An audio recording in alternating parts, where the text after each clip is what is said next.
ভিন রাজ্যে পরিযায়ী রহস্য মৃত্যু। কেরলে কাজ করতে গিয়েছিলেন আর ওড়িশায় দেহ। ওড়িশার গঞ্জামে ফালাকাটার পরিযায়ীর দেহ। পরিবার অভিযোগ করছে খুন করা হয়েছে যুবককে। এখনো পর্যন্ত কি জানা যাচ্ছে? রাজকুমার রয়েছে আমার সঙ্গে। রাজকুমার, ভিন রাজ্যে কাজ করতে যাওয়া, কেরলে কাজে গিয়ে ওড়িশায় দেহ, এখনো পর্যন্ত কি জানতে পারছো? দেখো, ইতিমধ্যেই কিন্তু এই যে মৃত পরিযায়ী শ্রমিকের দেহ আনতে এখানে ফালাকাটা থেকে তার পরিবারের লোকজন ওড়িশাতে রওনা দিয়েছেন এবং কিছুক্ষণ পরে সন্ধ্যার পরে তারা পৌঁছবে বলে জানা যাচ্ছে।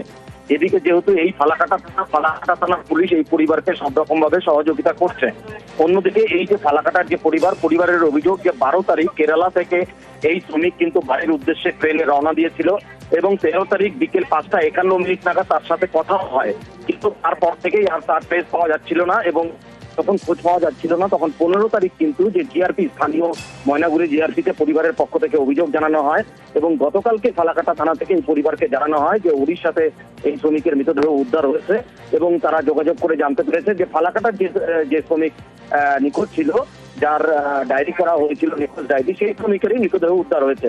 পরিবারের অভিযোগ যে তাকে মুখে পাথর চাপা দিয়ে কার্যত পরিকল্পিতভাবে খুন করা হয়েছে বলে ওড়িশার থানা সূত্রে তারা জানতে পেরেছে। এই ঘটনা নিয়ে ইতিমধ্যেই কিন্তু ফালাকাটাতে শোরগোল তৈরি হয়েছে। সোনিয়া, বেশ।